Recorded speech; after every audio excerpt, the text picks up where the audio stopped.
गांव बरसोड़ा के तमाम क्रांतिकारी साथी, हमारी माताएं बहनें, भाई बजरंग पुनिया जी, भाई सोमवीर जी, तमाम साथी, आदरणीय ओम प्रकाश कंडेला जी, पूरी खटखट टोल कमेटी, सबसे पहले आप सबको हाथ जोड़ के राम राम है। देखो, मैं तो छोटी छोटी 2-3 बातें आपसे कहना चाहता हूँ।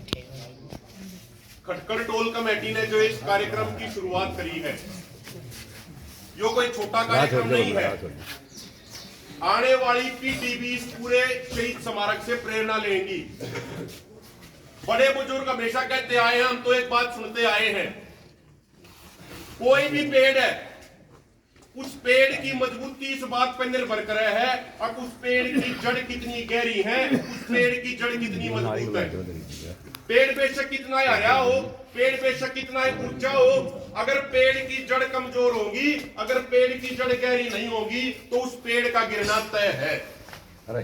जिस तरीके से पेड़ की जड़ उस पेड़ ने मजबूती दे है, ठीक उसी तरीके से हमारा इतिहास हमने मजबूती देवा है। जो हमारे भाई शहीद हो गए, इनकी कोई पर्सनल लड़ाई नहीं थी, इनकी कोई प्रॉपर्टी की लड़ाई नहीं थी, इनकी कोई किसी का पर्सनल कोई लेना देना नहीं था। यो इस भाईचारे ने अगली पीढ़ी के भविष्य में बचाने खातर शहीद हुए, और उन 750 किसानों की शहादत के कारण ही हम तानाशाह सरकार को झुका पाने में सफल हुए। उन भाइयों ने शहादत सिर्फ इसलिए दी ताकि हमारी मंडी बच जाए, हमारी मंडी बचेगी तो हमारी अगली आने वाली पीढ़ी बचेगी। तो हम तो एक बात कहे हैं, आज आप देखो, कई बार बड़ा दुख भी हो एक चीज ने देखकर, लगभग 1.5-2 साल पहले की बात है, एक छोटी सी बात है, उसने बड़ा गौर करिए उस बात पे। आज हमें यूपी, बिहार, अन्य राज्यों के मुकाबले हरियाणा, पंजाब का किसान थोड़ा सा बेहतर स्थिति में है। उसका कारण है चौधरी छोटूराम और जो उन्होंने 1939 में मंडी व्यवस्था बनाई थी। आप मंडी में जाओ हो, हम मंडी में जाए हैं, पीआर का 2203 रेट था, तो हमारा पीआर 2203 में बिका। गेहूं का रेट, गेहूं का एमएसपी 2175 रुपया क्विंटल है, तो हमारा 2175 रुपया क्विंटल में बिकेगा। लेकिन जो बिहार में है, यूपी में है, जब वे अपना पीआर धान लेकर जावे हैं, उनका मंडी व्यवस्था नहीं है, तो उनका पीआर बिका है 1100 रुपये, 1200 रुपये क्विंटल। जो हमारे यहाँ पे लेबर आवे है बिहार की, आप इनमें से किसी से बात करके देखियो, ये सारे 3-3, 4-4 किला के जमींदार जरूर हैं, लेकिन बिहार का 4-5 किले का जमींदार हरियाणा, पंजाब में मजदूरी करने के लिए इसलिए आता है क्योंकि उसने फसलों का भाव बिहार में नहीं मिलता, यूपी में नहीं मिलता। आपने देखा है, हमारे आड़े का कोई 4-5 किला का जमींदार की तरह मजदूरी करने जाता हो, तो जो यह मंडी व्यवस्था है, जिसने हम बचाए, जिसने हम थोड़े बेहतर बनाए, वह चौधरी छोटूराम जी ने दी। लेकिन 1.5-2 साल पहले एक बार कुछ मध्य प्रदेश के साथी अपने आ रहे थे, कुछ सरदार भाई आ रहे थे, उनने कहा कि भाई हम उस माटी में एक चून का आना चाहे जिस माटी में चौधरी साहब ने जन्म लिया था।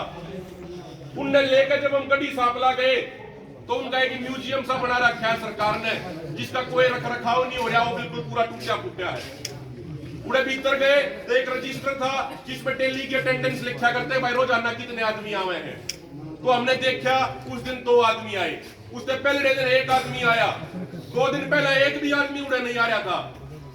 यदि हम अपने बच्चा ने, यदि हम अगली आने वाली पीढ़ी ने ये नहीं सिखाएंगे कि हम चौधरी छोटूराम के वंशज हैं, हम चौधरी भगत सिंह के वंशज हैं, हम चंद्रशेखर आजाद के वंशज हैं, हम चौधरी चरण सिंह के वंशज हैं, हम इन शहीद किसानों के वंशज हैं, अगर अपनी आने वाली पीढ़ी को हम ये नहीं सिखाएंगे, तो जो लोग राज में बैठे हैं, ये हमारे इतिहास के ऊपर माटी फेरते रहेंगे और हमने मूर्ख बनाते रहेंगे, हमने बेवकूफ बनाते रहेंगे।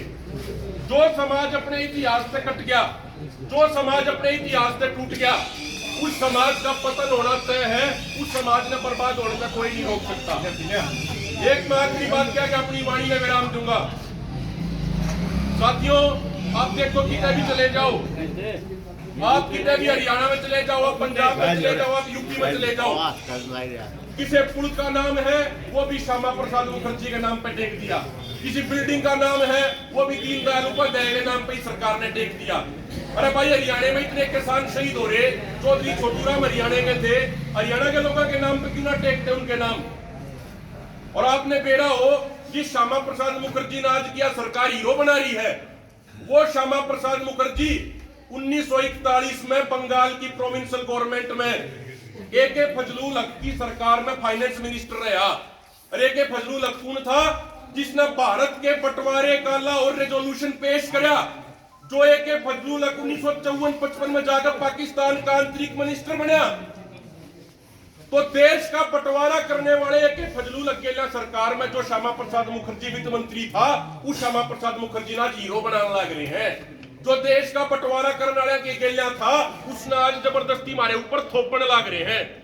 भाई मारी जब अगली पीढ़ी जाओगी कि रोड पे वो देखेगी, वो अपने बापू से अपने काका से पूछेगी, अपने दादा से अगे उसकी पुल का नाम क्या है, वे कहेंगे बोला भाई श्यामा प्रसाद मुखर्जी पुल। उसने क्या मेरा श्यामा प्रसाद मुखर्जी कौन है, वो तो निवेश सोचेगा भाई इसके नाम पर टेक रखकर जरूर कुछ ना कुछ हीरो होगा। तो इसलिए हम हाथ जोड़ के विनती करना चाहते हैं, जो खटखड़ टोल प्लाजा ने जो है शुरुआत करी है, इसमें हमारी सबकी जिम्मेदारी है, हम तन मन धन से इनका साथ देवे। जिस तरीके से किसान आंदोलन जब चल रहा था, तो खटखड़ टोल पूरे भारत का सबसे मजबूत टोल था, और खटखड़ टोल ही पूरे देश के आंदोलन को दिशा और दशा दिखाने का काम किया करता। यह आप लोगों की मजबूती थी। और मैं आज आपसे यह वादा करता हूं, जिस तरीके से खटखड़ टोल ने यह शुरुआत करी है कि जींद के 19 शहीद किसानों का हम स्मारक बनाओगे, आप लोगों से प्रेरणा लेकर आप देखियो कि अगले 3-4 साल में पूरे हरियाणा में हर जिले में इसी तरीके के शहीद स्मारक जरूर बनेंगे। वो शुरुआत आप लोगों के हाथ से होगी, जो परमात्मा ने प्रकृति ने आपको सौभाग्य दिया है कि इस अच्छे काम की, इस पुण्य के काम की शुरुआत आपके हाथ से हो रही है। पूरा हरियाणा आपके पीछे रहेगा, उसके बाद पूरा भारत में इसी तरीके से शहीदों के सम्मान में बढ़ेंगे। और हम आपको यह आश्वासन दिलाते हैं कमेटी को कि तन मन धन से जो भी आप हमारी ड्यूटी लगाओगे, यूनियन की तरफ से, भाईचारे की तरफ से, छत्तीस बिरादरी की तरफ से आपका बढ़ चढ़ के साथ देंगे, और जो भी आपका होगी उस ड्यूटी पर खरा उतरने का प्रयास करेंगे। बहुत बहुत धन्यवाद।